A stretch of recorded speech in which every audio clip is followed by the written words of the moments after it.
한 6살 된 남자아이가 유치원에 처음 입학을 해서 이제 수업을 듣게 되었습니다. 그런데 이 아이가 이제 유치원에 처음 왔으니까 잘 모르지 않습니까? 그래서 이렇게 화장실에 가고 싶은데 참고 있다가 결국은 이 수업 시간에 너무 화장실에 가고 싶은 거예요. 그 손을 들고 선생님한테 이야기를 한 거죠. 집에서 하던 대로 선생님, 오줌이 너무 마려워요, 이렇게 얘기를 했더니 그 이야기를 듣던 선생님이 아마 처녀였던 것 같아요.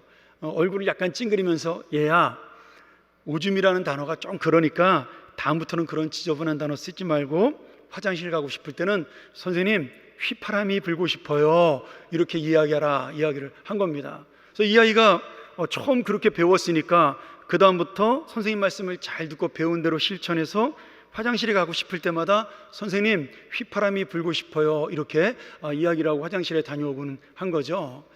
그렇게 몇 달이 지났는데 여름이 돼서 이 아이가 수박을 잔뜩 먹고 잠이 들었습니다. 근데 한밤중에 갑자기 소변이 마렵게 된 겁니다. 그리고 잠을 깬 거예요. 새벽인데 혼자 화장실 가는 게 너무 무서워서 옆에 자고 있던 엄마를 깨웁니다. 엄마를 막 흔들어 깨우면서 엄마 나 휘파람이 불고 싶어요, 이렇게 이야기를 한 거예요. 엄마가 잠결에 새벽에 정신이 없잖아요. 야 이놈아, 무슨 새벽에 휘파람을 불어, 밤에 휘파람 불면 뱀 나와, 그냥 자. 애를 재우려고 그러는데 이 아이가 너무너무 급해서 엄마를 막 쪼르는 겁니다. 엄마 나 지금 급해요, 빨리빨리 지금 휘파람 불어야 돼요, 엄마, 막 그러고 아이가 엄마를 쪼른 거예요. 그래서 엄마가 너무너무 졸리니까 할 수 없다는 듯이 이 아이에게 이렇게 이야기한 거죠. 그러면 나가지 말고 조용히 엄마 귀에다 대고 휘파람을 부르렴, 이렇게 이야기를 한 거죠. 여러분, 그 다음은 여러분의 상상에 맡기겠습니다. 아이들은 하얀 백지와 같기 때문에 처음에 잘 배워야 됩니다. 어떻게 배우느냐에 따라서 아이들의 삶이 바뀔 수 있습니다. 오늘 금요기도회인데 제가 원래 저희 교회에서 금요기도회 설교를 하면 좀 이렇게 기도할 수 있는 좀 뜨거운 설교를 많이 하는 편인데 오늘 교육위원회 헌신예배라 그래서 제가 부흥사 출신도 아니니까 그냥 교육위원회에 맞는 설교로 준비를 했습니다. 함께 은혜를 나누면서 마침 또 여름 수련회 준비 기간이기도 한 것 같은데 우리 선생님들이 특별히 좀 은혜 받고 우리 부모님들이 이 말씀 듣고 좀 생각을 했으면 좋겠다, 그런 마음으로 말씀을 준비했습니다. 우리가 읽었던 이 사사기 17장, 18장, 19장, 20장, 21장까지는 사사기서가 역사를 기록하고 있다가 이제는 그 역사를 지나서 마치 어떤 한 그 소설책의 외전처럼, 별책부로처럼 다른 이야기들을 기록하고 있는 내용이 담겨져 있습니다. 이것은 요새 소설 속에서 외전이라고 이렇게 부르더라고요. 그래서 17장부터 21장까지는 역사적으로 일어난 일을 순서적으로 기록한 것이 아니라 당시 이스라엘 사람들이 하나님 앞에 얼마나 무지하게 죄를 지었나, 이 사사기서가 갖고 있는 가장 극심한 타락에 대한 이야기들을 정리하면서 우리에게 보여주고 있습니다. 그래서 오늘 나오는 미가의 금신상 이야기, 나중에 집에 가셔서 한번 17장, 18장을 읽으면 좋을 것 같아요. 미가의 금신상 이야기도 사실은 이 사사기 시대 후반부에 일어난 일이 아니라 초반부에 일어난 일이다, 이렇게 사람들이 역사가들이 이야기를 하죠. 이 17장부터 나타나는 부록 같은 이야기들은 재밌기도 하지만 안타깝고 참 성경에 기록하기에는 너무나 좀 안 좋은 이야기들로 가득 차 있습니다. 이렇게 타락된 이야기들이 쭉 기록되어 있는데 이것을 한마디로 표현하고 있는 것이 오늘 우리가 읽었던 본문의 말씀인 그때는 이스라엘의 왕이 없었으므로 사람들은 저마다 자기의 소견 대로 옳은 대로 행하였더라. 자기가 마음먹은 대로, 생각하는 대로 행동하였다, 이런 말씀으로 그 당시 시대의 사회상을 말씀해주고 있습니다. 오늘 나오는 미가의 이야기를 정리하면 이런 내용이죠. 다 아시는 이야기겠지만 제가 한 2, 3분 정도 정리하면, 미가라는 부잣집 도련님이 있는데 이 친구가 어머니가 쌈짓돈을 감춰두고 있던 것을 훔치고 만 거예요. 그래서 이 어머니가 이 훔쳐간 도둑놈을 저주를 하나님의 이름으로 했습니다. 그래서 미가가 그 하나님의 벌을 받을까 봐 겁이 나가지고 어머니에게 고백을 하죠. 어머니, 사실은 내가 어머니의 돈을 훔쳤습니다. 그러니 그 저주를 거두어 주세요. 그래서 이 어머니가 아유, 네가 훔쳐갔으면 괜찮지, 우리가 이 돈을 가지고 하나님의 그 저주를 풀기 위해서 아름다운 제단을 만들자. 그리고는 네가 제사장을 해서 제사를 지내면 어떻겠냐. 그래서 가정집에 지금으로 말하면 사설 교회를 하나 만들어 가지고 거기에 제단을 차리고 미가가 제사장이 돼서 제사를 드리게 된 것입니다. 그런데 어느 날 시간이 지나서 이 미가가 계속해서 제사장도 하고 있을 때 그 동네에 떠돌아다니던 한 레위인이 찾아오게 됩니다. 나중에 보면 이 레위인이 누구냐면 요나단이라는 이름을 가진 모세의 손자였어요. 모세의 아들 중에 우리 게르솜이라는, 내가 이방에서 객이 되었다 이런 뜻을 가진 게르솜의 아들이 떠돌다가 이 미가가 살고 있는 지방으로 오게 된 것입니다. 그래서 이야기를 하다 보니까 이 친구가 레위인인 거예요. 전문 직업이 자기가 제사장이래. 그래서 이 미가가 그럼 너 돌아다니지 말고 우리 집에 와서 제사장 해라. 내가 너에게 월급 줄게. 그래서 개인 가정의 제사장으로 취직이 된 겁니다. 그렇게 해서 제사를 지내고 살고 있는데 단지파가 갑자기 그 마을에 찾아오게 되었습니다. 원래 단지파는 하나님께서 분배해 준 땅으로 가야 되는데 그 땅에 가나안 사람들하고 싸우는 게 두려워서 그 땅을 차지하지 못하고 돌아다니다가 이 지방까지 오게 된 것이죠. 그리고 와서 미가에게 우리가 좀 신세를 지겠다 이렇게 얘기하니까 이 미가가 부잣집이니까 그러면 우리 집에서 너희들 대접하겠다 해서 잘 대접을 했어요. 그런데 배은망덕하게 이 단지파에서 가만히 보니까 레위지파 정식 제사장이 거기서 제사장 노릇을 하고 있는 겁니다.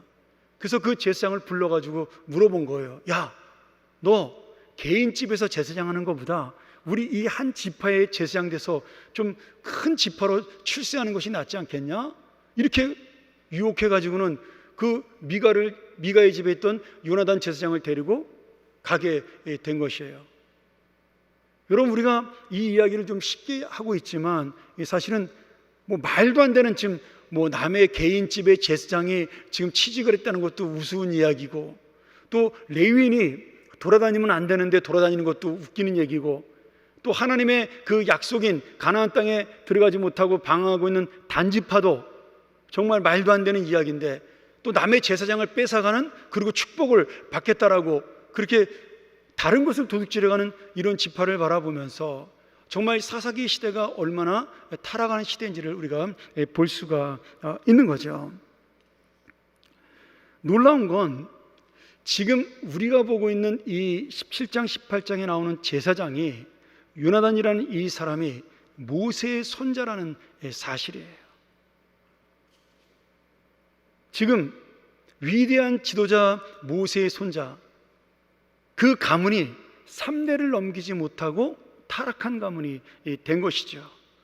그러면 왜 이 요나단이 자기가 사는 지방에 살지 못하고 이렇게 떠돌아다니는 떠돌이 생활을 했을까요? 우리가 레위기서나 신명기서를 보면 원래 제사장들은, 레위인들은 땅을 분배를 받지 못합니다. 그래서 어떻게 되죠? 그 각 지파가 사는 곳에 42곳의 땅을 지정을 해서 레위 지파 사람들이 흩어져 삽니다. 그 이유는 모세가 하나님의 명령에 따라서 그 레위인들이 자기 땅은 없지만 각 지파가 나눠주는 땅에 살면서 가장 가까이 있는 지파의 제사를 봐주고, 그때는 성전이 없었으니까 제사를 지내주고, 그리고 율법을 교육하기 위해서 흩어져서 그들을 살게 한 겁니다. 그리고 조건이 뭐였냐면, 그들은 땅이 없어 농사를 짓지 못하니 각 지파에서 나오는 양식의 11조를 레위인들에게 줘서 생활비로 살게 하라. 레위인들은 말씀과 제사를 담당하고, 또 각 지파의 사람들은 그들의 생활을 책임지는 것이 그 당시 가나안 땅의 모습이었습니다. 그런데 시간이 지나면서 누가 먼저 시작했는지는 모르지만 이스라엘 백성들의 믿음이 떨어지기 시작을 한 겁니다. 그러면서 11조를 바치지 않게 된 것이죠. 그러니 농사를 짓지 못하고 땅이 없는 레위인들은 살 수가 없게 된 거예요. 그러니 원래 하나님이 지정해 준 땅에 살면서 그 지파를 가르쳐야 되는데 먹고 살 길이 없으니까 먹고 살 길을 찾기 위해서 여기저기 떠돌아다니는 레위인들, 제사장들이 생겨나기 시작을 한 겁니다. 그리고 그 떠돌이 제사장 중에 한 사람이 바로 모세의 손자였던 이 요나단이 된 것이죠. 오늘 중요한 것은 모세의 손자인 이 요나단이 할아버지의 믿음, 아버지의 믿음을 이어받지 못하고 결국 먹고 사는 문제, 물질의 문제를 해결하기 위해서 하나님의 약속을 저버리고 지금 한 개인의 지파에, 한 개인의 가정에 제사장으로 들어갔다라는 사실이에요. 그 믿음이 3대를 넘어가지 못한 겁니다. 또한 이스라엘 백성도 마찬가지죠. 하나님이 40년 동안의 광야 생활에서 그들을 가나안 땅에 들어가게 하시고 그들에게 풍족한 양식을 주셨지만 그들은 양식이 많아지면 많아질수록 더 많이 쌓아두기를 원했고 더 많이 그 곡식을 저장해서 부자가 되기를 원했습니다.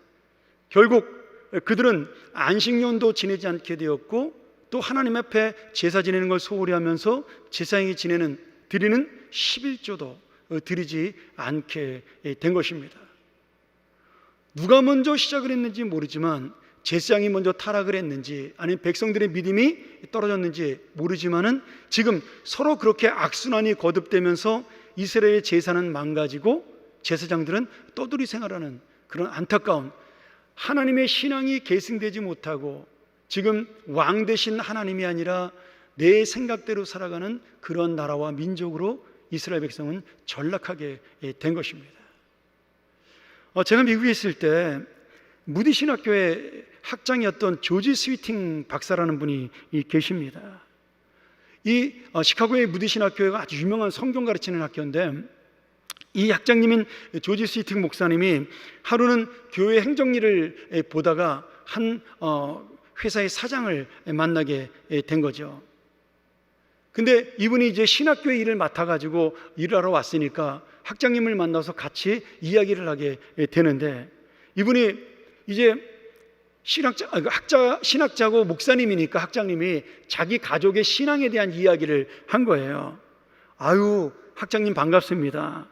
저는 비록 교회를 다니지 않고 지금 종교를 믿지 않고 있지만 사실 저희 부모님은 모두 독실한 크리스찬입니다. 저희 할아버지도 교회에서 장로님이셨고 집사님이셨습니다.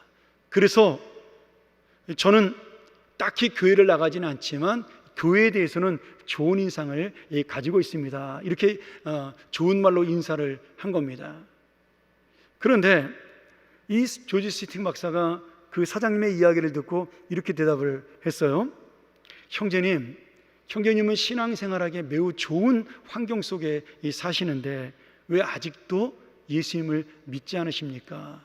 그러면서 그분이 유명한 말을 남겨요. 하나님께서는 자녀는 계시지만 손자는 없습니다.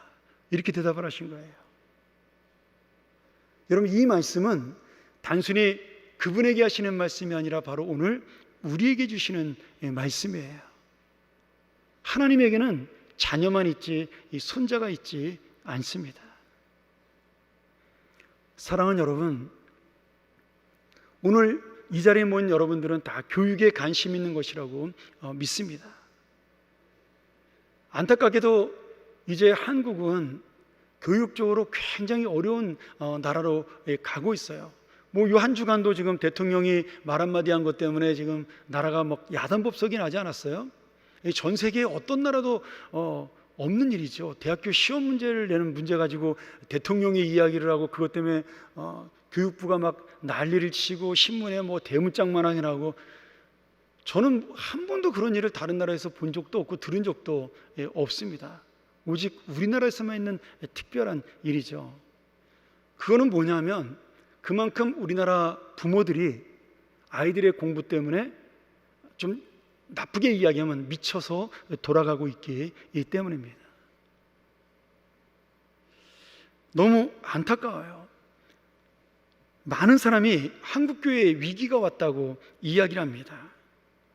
여러 가지 위기가 있겠지만 저는 가장 큰 위기는 교회의 다음 세대가 없다라는 것이 가장 위기라고 믿습니다. 저희 교회 얘기를 잠깐 좀 죄송하지만 드려야 될 것 같습니다. 저희 교회가 서울 시내 한가운데 있습니다. 시청 옆으로 있어서 저희 교회 주변은 완전히 빌딩 숲에 둘러싸여 있어요. 제가 사는 아파트 200세대를 제외하고는 주변에 전부 회사입니다. 그래서 월요일부터 금요일까지는 수만 명의 수십만 명의 사람들이 근무를 하지만 토요일이 되면 마치 유령도시처럼 조용합니다. 그리고 관광객들만 방문하는 그런 곳이죠. 제가 저희 교회에서 94년도, 95년도에 부목사를 했었습니다. 그리고 한 번도 제가 부목사를 경험하다가 이제 미국으로 유학 갔다 제가 이제 20몇 년 만에 저희 교회 담임 목사로 부임을 하게 되었는데 와서 보니까 교인 수는 그때나 지금이나 큰 차이가 없는 것 같아요. 근데 아이들은 4분의 1로 줄었습니다. 물론 아이를 많이 낳지 않은 것도 있고 그리고 또 젊은이들이 생각보다 많지 않은 것도 있습니다. 그런데 가만히 생각을 해보니까 예전에 저도 교육 담당 디렉터를 오랫동안 했었으니까 그때 상황을 제가 생각을 해봤어요. 그때 저희 교회 중고등부 아이들이 중등부가 한 80명, 고등부가 한 90에서 100명 정도 됐습니다. 초등부가 한 90명, 80명, 그리고 유년부가 한 70명, 유치부가 한 5, 60명 이렇게 됐던 것 같아요. 영업은 없었고요. 근데 와서 보니까 중고등부가 합쳐가지고 지금 한 40명 정도, 35명에 40명 나오고요. 어린이부가 초등부, 유년부가 합쳐가지고 한 40명 됩니다. 유치부가 한 35명, 40명 되는 것 같고 대신 영아부가 좀 많네요. 우리 젊은 형제자매들이 좀 많이 있어가지고 영아부가 좀 많습니다. 그런데 왜 그렇게 됐을까를 생각을 해봤어요. 제가 전에 그 부목사를 할 때는 주변에 있는 저희 교회 주변에 좋은 학교가 굉장히 많습니다. 창덕여중, 이화여고, 조금만 가면 개성, 한 15분, 20분 거리로 고등학교, 중학교, 초등학교가 굉장히 많아요. 그런데 저희 교회 주변에 있는 학교에서 나온 아이들이 단 한 명도 없습니다. 근데 제가 부목사를 할 때는 저희 교회 90%의 아이들이 이화여고, 배재고등학교, 그리고 창덕, 진명 아니면 다 경복 이런 데서 아이들이 왔단 말이죠. 근데 한 명도 없어요 지금은. 그래서 제가 그 이유가 뭘까? 저도 이제 미국에서 13년 만에 왔으니까 잘 모르겠는 거예요. 그래서 물어봤더니 예전에는 학교를 끝나면 아이들이 교회로 올 수 있었는데 지금은 아이들이 학교를 끝나면 어디 가야 되죠? 전부 학원을 가야 되는 겁니다. 그래서 아이들이 교회를 오지 못하니까 가까이 있는 학교 애들이 우리 교회를 오지를 않는 거예요. 너무 안타까웠습니다. 저는 이 성일교회가 주택가 주변에 있는 게 참 부럽습니다. 저희 교회는 걸어서 오는 분이 제가 알기로 8분인가 밖에 되지 않아요. 제일 가까이 살고 있는 분이 차로 한 15분 정도 거리에서 오십니다. 30, 40대는 거의 대부분 서울 위성 도시에 삽니다. 그러니 아이들이 올 수가 없는 거죠. 제가 작년에 우리 어린이부와 청소년부에 통계를 한번 내보라 그랬어요. 같은 학교 다니는 애들이 몇 명이나 되냐. 그랬더니 한 명도 없더라고요. 한 명도 같은 학교를 다니는 애들이 없어요. 그러니 여러분 애들이 교회로 오겠어요? 다 친구 따라 교회 오고 친구 만나러 교회 오는 재미인데 믿음보다는 저도 그랬습니다만은 그러니 일주일에 한 번 만나가지고 한 2시간 만나는데 뭔 아이들이 친하겠어요? 그 부모님들한테 엄마 아빠는 교회 가도 우리는 나 친구 있는 동네 교회 갈래. 그래서 떠난 애들이 굉장히 많은 겁니다. 너무 아쉬운 거죠.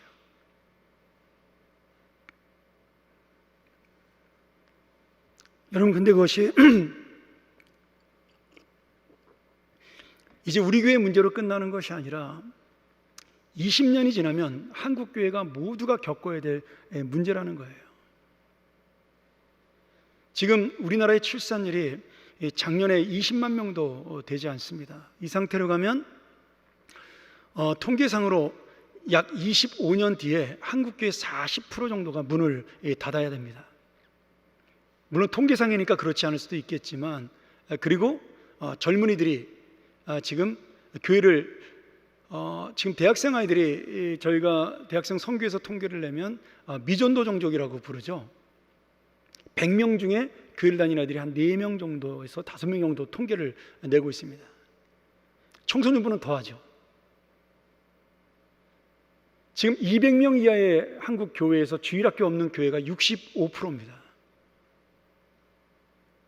그러니 우리의 60대, 70대, 50대 되신 분들은 이해가 되지 않을지 모르겠지만, 지금 한국 교회는 사실은 나락으로 가고 있는 거예요. 가만히 내버려둬도 지금 한국 교회는 그냥 저절로 소멸하는 교회로 가고 있는 겁니다. 거기에 또 기독교의 부정적인 이미지로 인해서 얼마나 많은 사람들이 떠나가요. 지금 가나안 교인이라 그러지 않습니까? 교회는 나가지 않고 예수 믿는다고 말만 하는 그런 이상한 교인들이 150만에 육박합니다. 그러니 믿음으로 교회를 나온다라는 것, 예배를 지킨다라는 것이 정말 이제는 어렵고 힘든 시대가 되었어요. 코로나 이후로 한국교회 교인이 약 18% 정도에서 20% 정도 지금 감소했다, 그렇게 추정을 합니다. 저희 교회도 마찬가지예요. 저희 교회는 거의 90% 가까이 나오지만 10%의 어르신들, 3년 동안 아프신 75세 이상 되신 어르신들 중에 급격하게 몸이 약해진 분들이 한 50여 분 이상의 교회를 출석하지 못하고 그냥 방송으로 예배를 드리십니다. 어쨌든 출석 못하는 거니까 예배의 숫자는 줄어든 것이죠. 제가 우리 교회 안타까운 이야기를 했지만, 사실은 이제는 이 모든 것이 한국 교회가 쳐야 될 문제라는 거예요. 그리고 현실이라는 사실입니다. 여러분, 하나님께 손자가 없다는 이 사실을 잘 기억하셔야 돼요. 우리의 자녀들은 우리의 믿음으로 사는 것이 아니라, 우리의 헌신으로 복을 받는 것이 아니라 그들의 믿음과 그들의 헌신으로 그것이 유지가 되어야 복을 받는 것입니다. 우리 신명기의 말씀에 너희가 나의 말을 잘 지키고 순종하면 내가 수천 대까지 너희에게 복을 내리겠다, 이렇게 말씀하시지 않습니까? 너희가 나의 말을 청종하지 아니하면 내가 너희에게 3, 4대까지 저주를 내리겠다, 이렇게 말씀하셨어요. 근데 그 전제 조건이 있어요. 수천 대까지 복을 받으려면 그 수천 대가 계속해서 그 신앙을 이어가야 그 복을 받는 겁니다. 저주도 마찬가지예요. 내가 부모님이 믿지 않았다 하더라도 내가 그 불신앙의 저주를 끊고 하나님 앞에 나오면 그 가정은 다시 축복의 가정으로 바뀌는 것이죠. 그러니 성경에 나오는 모든 복이라는 것은 내가 믿음을 가지고 주님 말씀 앞에 순종할 때 유효한 것입니다. 모든 복은 이 하나님의 믿음이 계승되지 않을 때 여러분들 대해서 끝나게 되어 있는 것이에요. 오늘 내가 살면서 미가처럼 눈에 보이는 축복이 중요하고, 이렇게 예배를 드리던 저렇게 예배를 드리던 하나님이 나에게 복을 주기만 하면 된다라는 이 잘못된 신앙, 또 모세의 손자였던 제사장 요나단처럼 눈에 보이는 명예와 물질이 소중해서 더 좋은 것을, 세상 것을 향하여 따라간다고 생각한다면, 여러분, 우리의 자녀들이 하나님을 믿는 것처럼 보이지만 그렇게 살아간다면 우리 역시도 소망 없는 교회로, 소망 없는 삶으로 나아가게 될 것입니다. 지금 미가가 하나님을 안 믿는 게 아니지 않습니까? 요나단이 제사장이잖아요. 미가는요, 열심히 있는 성도였어요. 자기의 돈을 들여서 자기의 가정 안에 아름다운 교회를 만들었던, 제단을 쌓았던 헌신된 성도였어요. 근데 그 헌신이 어떤 헌신이에요? 내가 복을 받겠다라는, 나만 잘 살겠다라는 하나님의 율법과 하나님의 진리와 하나님의 말씀에는 관심이 없는 오로지 종교적인 열심만 해가지고 그가 제사를 지내고 제사장을 고용한 것입니다. 오늘 요나단이 미가의 집에 제사장으로 취업을 해서 열심히 제사를 드렸어요.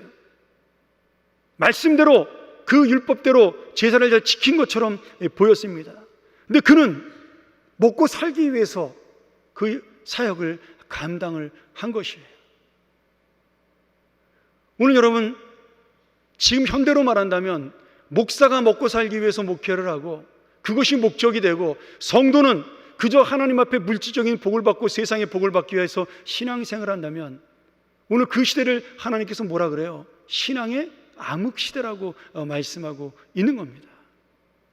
원래 사사시대는 가장 복을 받은 시대예요. 여러분, 사사시대는요, 세상의 역사로 볼 때 가장 이상적인 국가였습니다. 왜냐하면 왕이 없는 나라잖아요. 왕이 없다라는 것은 권력과 권위가 모두 동등하다라는 거예요. 아무리 민주주의 국가라도 대통령에게 권력이 있습니다. 수상에게 권력이 있어요. 근데 이 사사기 시대만큼은 모든 백성이 동등한 겁니다. 그리고 사사만 있는 거죠. 이 사사는 뭐 하는 사람이에요? 권위자가 아니에요. 통치하는 자가 아닙니다. 재판하는 자예요. 옳고 그름을 분별해주는 어른에 불과한 겁니다. 그 동네마다, 부족마다, 지파마다 그 마을의 가장 큰 어르신이 그냥 교훈으로, 인격으로 사람들을 다스리면 그 모든 마을들이 평화롭게 가는 것이었어요. 거기는 높은 사람도 낮은 사람도 없고, 부자도 가난한 사람도 없고, 또 뭐 계급의 높낮이가 없는 그러한 모두가 평등한 사회가 바로 가장 완전한 이 사사 시대입니다. 그런데 그들은 자신들의 욕심으로 이 시대를 어떤 시대로 만들었어요? 신앙의 가장 암흑 시대로 만든 것입니다. 하나님이 가나안 땅에 들어가거든 너희에게 이 광야에서 맛보지 못한 수많은 열매들, 곡식들, 과일들로 너희들을 채울 것이라고 약속하신 그 말씀, 가나안 땅에 발을 들이는 그 순간에, 요단강을 건너는 순간부터 만나와 메추라기가 그쳤어요. 만나와 메추라기가 그친 것이 여러분 심판이 아니잖아요. 이제 먹을 것이 없으니까 죽는다? 그런 게 아니잖아요. 이제는 더 많은 풍성한 것으로 하나님께서 좋은 땅을 주셔서 더 많은 것으로 우리에게 주시겠다라는 약속이었습니다. 그러기에 이스라엘 백성들은 그 약속대로 그 땅에서 농사를 짓고 광야에서 경험해보지 못했던 수많은 곡식들을 맛보면서 행복한 생활을 할 수가 있었어요. 그런데 그들은 가지면 가질수록 더 많은 것을 갖기를 원한 겁니다. 그렇기 때문에 농사의 신, 풍요의 신, 사람들이 만들어낸 가짜 신인 바알과 아세라, 목축의 신이고 농사의 신이고 풍요의 신인 다산의 신인 바알과 아세라를 섬기면서 하나님을 멀리하게 된 것이죠. 사람이란 존재가 그런 것입니다. 많이 가지면 가질수록 만족하는 것이 아니라 사람들은 더 많은 것을 갖기를 원합니다. 옛날에 그 세계 최고의 부자였던 록펠러 회장에게 어떤 기자가 인터뷰하면서 물어봤어요. 당신의 재산은 얼마나 됩니까? 너무 많아서 잘 모르겠습니다. 그러면 당신은 당신의 재산에 만족하십니까? 이렇게 물어봤더니 그분이 뭐라고 대답한 줄 아세요? 지금 가진 것보다 조금 더 가졌으면 좋겠습니다. 이렇게 대답을 한 거예요. 여러분, 조금 더 가졌으면 좋겠습니다. 요만큼만 더 올라갔으면 좋겠습니다.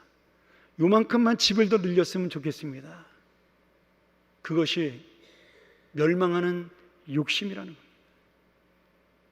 하나님을 버리는 욕심인 거예요. 아무리 많이 가지고 있어도 하루에 3끼를 먹을 수, 3끼 이상 먹기가 어렵습니다. 제가 어떤 경제학자한테 그런 이야기를 들었어요. 사람에게 재산이 100억 정도 있으면은 그 다음부터 돈에 대해서는 의미가 없다라고 그렇게 이야기를 하더라고요. 왜냐하면 사람이 돈을 쓸 수 있는 시간과 건강과 환경, 상황이라는 것이 허락되는데 100억이면 그 이자만으로도 뭐 매일같이 하루에 하나씩 뭐 몇 억짜리 뭐 물건을 사지 않는 이상 그 사람이 쓰는 한도, 먹는 한도로는 그 100억 가지고도 평생을 다 못 쓰고 죽는다 그래요. 그런데 왜 사람들은 더 욕심을 낼까요? 왜 더 많이 가지려고 그럴까요? 조금 더 지금 있는 것보다 조금 더 가지기를 원하기 때문입니다. 여러분, 대통령이 되면 최고의 자리에 올라갔으니까 만족해야 되지 않습니까? 그런데 우리가 그 자리에 올라가면 뭐가 생각이 나요? 이제 내가 끝나고 난 다음에 받을 영광, 가장 훌륭한 대통령이었다는 소리를 듣고 싶은 욕망이라는 것이 있는 거예요. 국회의원이 되면 대통령이 되고 싶고, 대통령이 되면 그 마지막까지, 죽을 때까지 영광을 받고 싶은 욕망이 있는 거죠. 오늘 우리가 그런 욕심을 하나님 앞에 내려놓지 않는 이상 우리의 자녀들은 절대로 믿음으로 클 수가 없습니다. 어떻게 보면 미가처럼 사는 것이 모세의 손자처럼 약삭빠르게 시대에 맞춰 살고, 그러나 신앙을 가진 것처럼 보이면서 내가 이 세상에 잘 맞춰 사는 것이 현명한 길처럼 보일 수 있고 성공하는 인생처럼 보일 수가 있습니다. 그 성경에 보면 결론이 없잖아요. 그래서 미가가 벼락 맞고 죽었다 이런 얘기 없습니다. 요나단이 하나님의 징계를 받았다 이런 얘기가 없어요. 그냥 미가는 미가대로 그냥 그 땅에 살면서 부자로 잘 살다 죽은 겁니다. 요나단은 단지파 따라가서 제사장으로 잘 먹고 잘 살다가 끝난 거예요. 어떻게 보면 이 사람들의 인생은 이 세상에서 볼 때 성공한 인생이죠. 남보다 많이 갖고 남보다 높아지고 남보다 더 명예스러운 인생을 살았으니까요.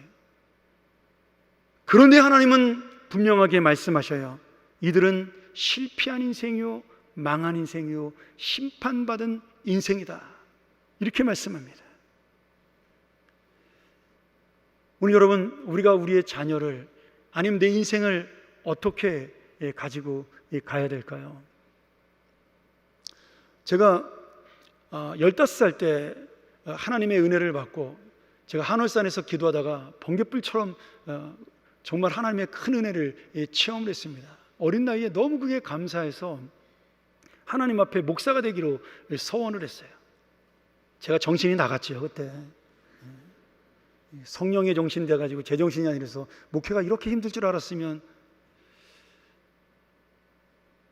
그런데 제가 목사가 되고 싶었던 이유 중에 하나가 저희 담임 목사님이 너무 좋은 분이셨어요. 그분은 그 당시에 개척교회였던 저희 교회 오셔서 정말 간장 한 종지의 밥을 드시면서 네 딸을 키웠습니다.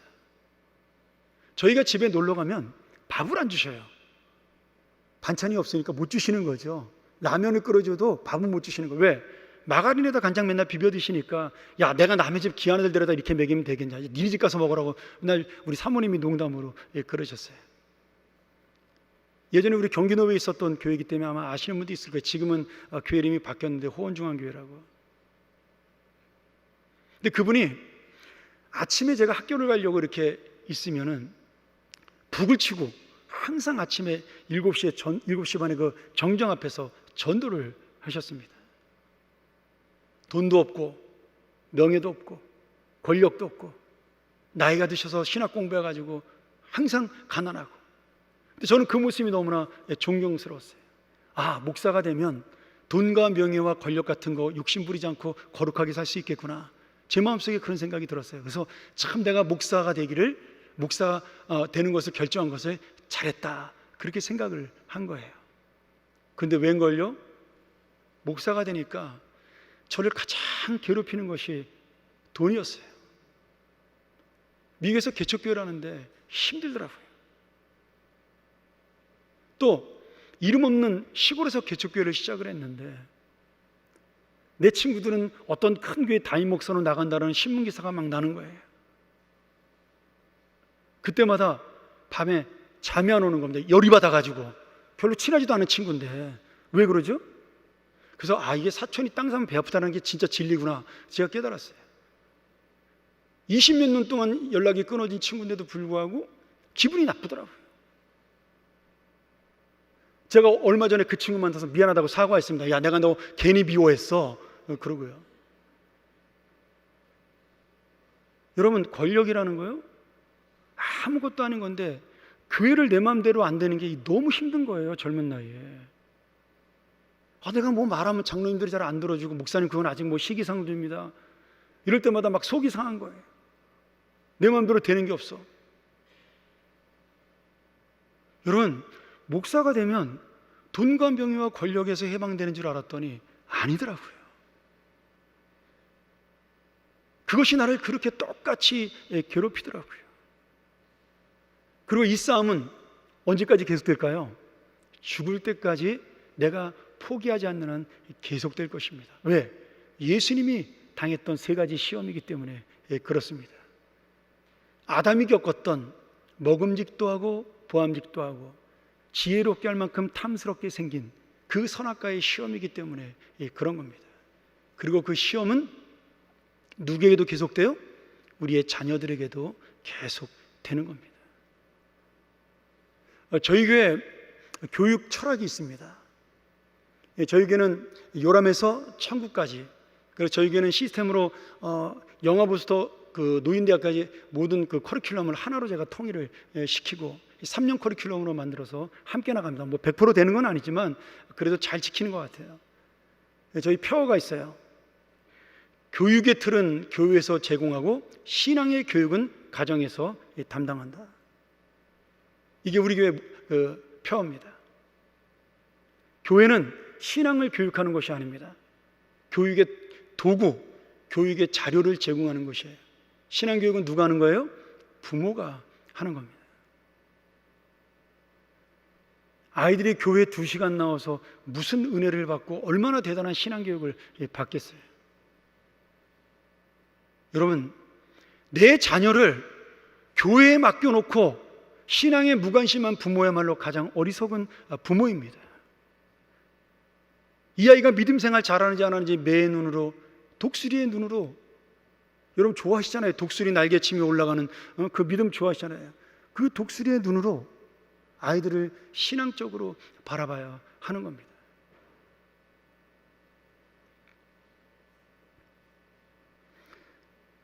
오늘 여러분, 하나님께서 400년 동안 신앙의 암흑 속에 빠져있던 사사기를 보면서, 이 사사시대를 보면서 하나님이 그러면 절망하셨을까요? 아닙니다. 하나님은 그 어두운 신앙의 속에서 한 사람 한 사람을 하나님의 사람으로 세워나가는 이 작업을 하십니다. 죄악된 이스라엘을 심판하면서 그들 가운데 룻이라는 한 여인을 통해서, 보아스의 가문을 통해 다윗 왕을 준비하고 계시고요, 한나라는 그 아이를 낳지 못하는 이름 없는 한 여인을 세워서 사무엘을 준비하는 하나님의 역사가 있습니다. 오늘 그들이 룻이나 한나나 우리보다 잘나고 뛰어나고 대단한 사람이기 때문에 그 귀한 가문을 세우고 그 귀한 자녀들을 하나님의 리더로 세운 것이 아닙니다. 그들은 그 아이를 하나님께 드렸기 때문에 그것이 가능했던 겁니다. 그러기에 사사기의 어두운 이야기로 하나님의 역사는 끝나지 않습니다. 오늘 여러분, 우리의 현실이 어렵다고 하나님의 역사도 끝나지 않습니다. 저는 우리나라가 젊은 아이들이 아이를 낳지 않는 것, 결혼하지 않는 것이 하나님의 심판이라고 믿고 회개하는 중에 있습니다. 이거 제가 우리 교인들에게 자주 이야기합니다. 저희가 잘 모르고 성경을 몇 년 동안 저희 나라가 산하 제한을 한 줄 아세요?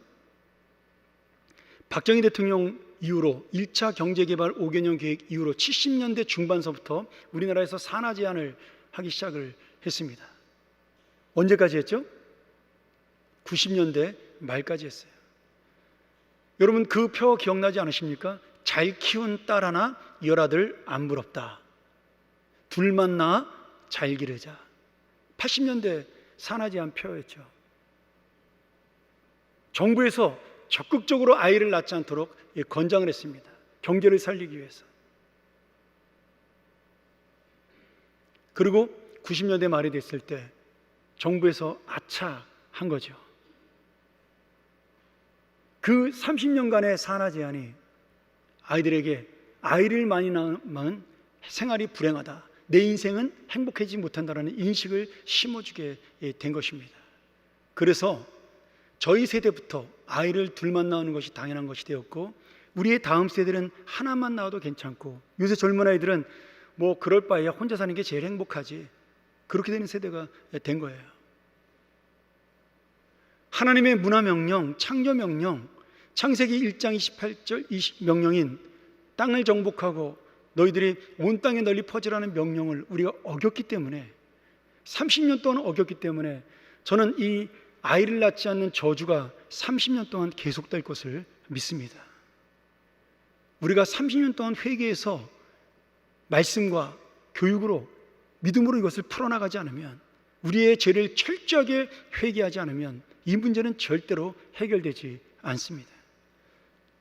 아이를 뭐 둘만 낳으면 이런 혜택을 주고 저런 혜택을 주고, 여러분 택도 없는 소리입니다.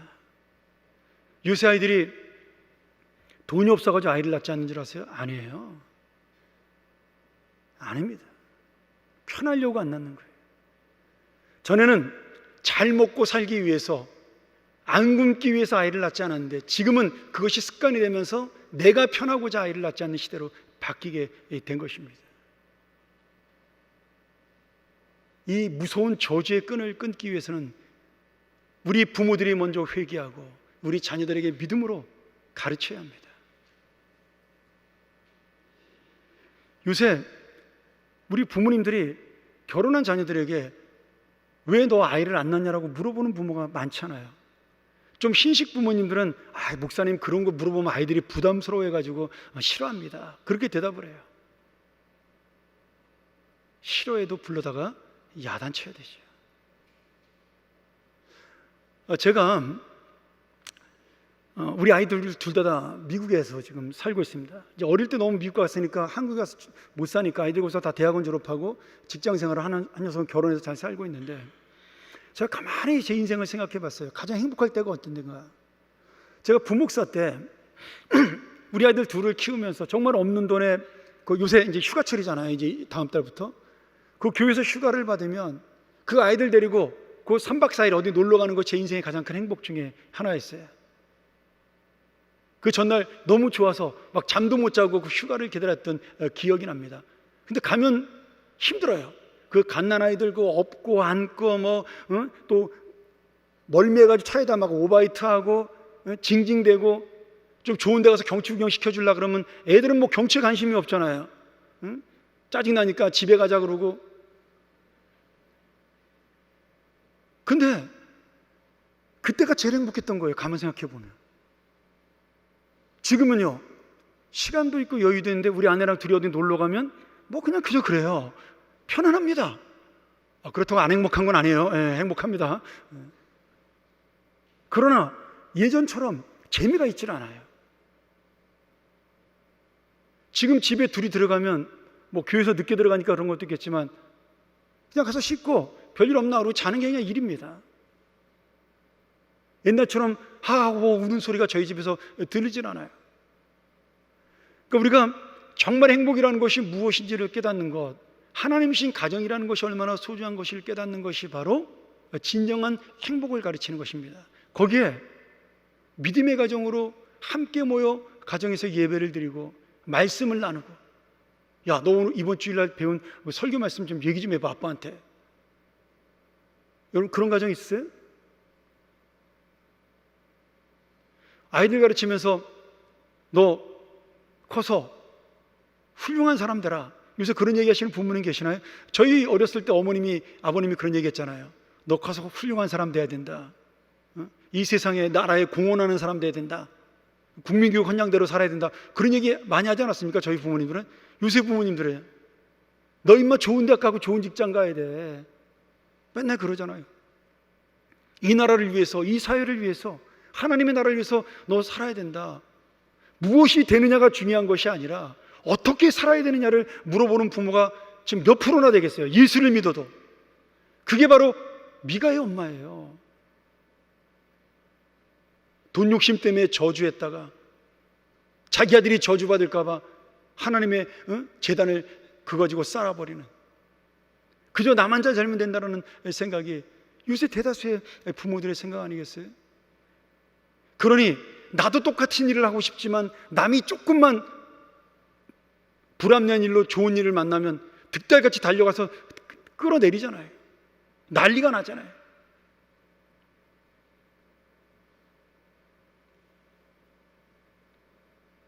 여러분, 우리가 이 말씀 보면서 내가 지금 어떤 자녀를 키우고 있는가를 생각하셔야 돼요.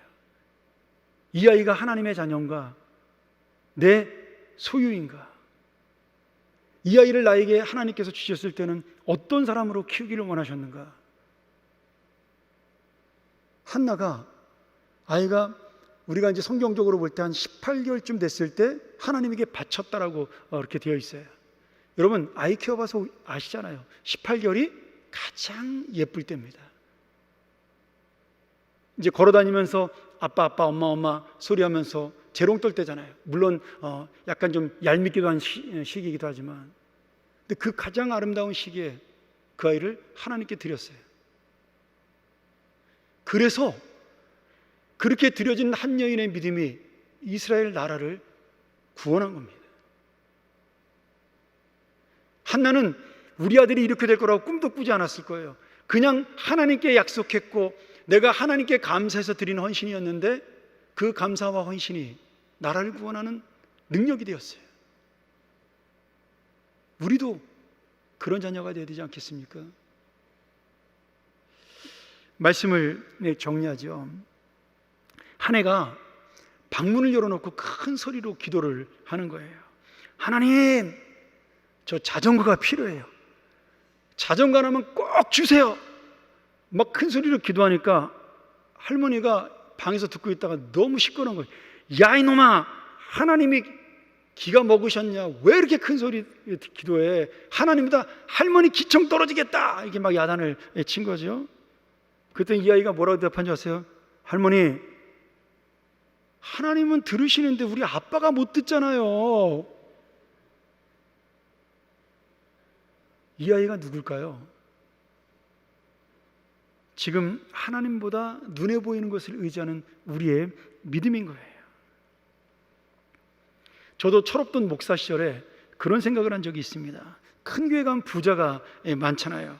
근데 작은 교회 가면 부자들이 거의 없습니다. 그러면 어차피 하나님에게 내는 헌금인데 부자들이 한 사람씩 골고루 교회에 가가지고 다니면 얼마나 좋아요. 그러면 교회도 좋고 본인도 좋고 작은 교회에 도움 주니까 하나님의 교회는 안정돼 있고 얼마나 좋아요. 얼마나 순수합니까? 아니에요. 이게 가장 인본주의적이고 가장 물질주의적인 신앙입니다. 그 안에 뭐가 있어요? 내가 지금 좋게 이야기를 했지만 하나님의 교회를 돕는다는 말로, 헌신한다는 말로 포장하고 있지만 그 마음속에 무슨 생각이 있는 거예요?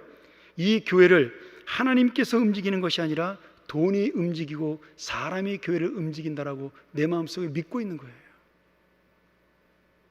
여러분, 자전거를 주시는 아버지의 마음은 하나님이 감동시켜주는 거예요. 소리 지른다고 되는 것이 아닌 겁니다. 오늘 우리에게 하나님께서 지금 이 어려운 시대에 기회를 주십니다. 이렇게 좋은 교회를 하나님께서 허락하셨어요. 우리의 자녀들을 믿음으로 세우라고. 너의 기도 제목 중에 가장 큰 기도의 제목이 무엇이냐? 하나님, 내 사랑하는 자녀가 믿음대로 살고 주님의 사람이 되어 이 땅에 하나님 나라를 확장시키고 많은 사람에게 선한 영향력을 끼치는 것, 목사가 되지 않아도 좋사오니 하나님의 뜻을 펼치는 그 아이로 자라게 하여 주옵소서. 이것이 바로 나의 큰 기도 제목입니다. 좋은 대학 가지 않아도 좋습니다. 좋은 직장 다니지 않아도 좋습니다. 이 아이가 믿음 잃어버리지 않냐고 주님 붙들고 사는 은혜의 자녀가 되기를 소원합니다. 여러분, 그 기도 제목을 가지고 기도할 때 하나님이 그 기도 안 들어주시겠어요? 저는 하나님이 더 큰 것으로 내가 구하지 아니한 것까지 갚아주시라고 믿습니다. 오늘 다시 한번 하나님의 사람으로 세워진 우리가, 문제투성이인 우리가, 죄인된 우리가 하나님의 뜻을 기억하고 나아감으로 새로운 주님의 역사를 세워가고 새로운 주님의 사람들을 성장시키며 오늘 우리를 의롭다고 말씀하신 그 성령의 능력을 힘입어 내 사랑하는 자녀들, 내 사랑하는 교회를 정말 주님의 말씀이 인도하고 믿음이 인도하고 이 세상에 어떤 소리를 들어도 우리는 진리를 지킬 수 있는 교회, 이 세상 풍조는 나날이 변화해도 하나님의 뜻을 이룰 수 있는 그런 교회, 그러한 가정, 그러한 자녀, 나의 인생이 되어 오늘 진정한 왕 되신 주님 앞에 믿음으로 행하고 그리하여 이 세상에서 다시 한번 살아있는 믿음의 사람이 되기를, 소망 있는 믿음의 후예가 되기를 주님의 이름으로 간절히 축원합니다.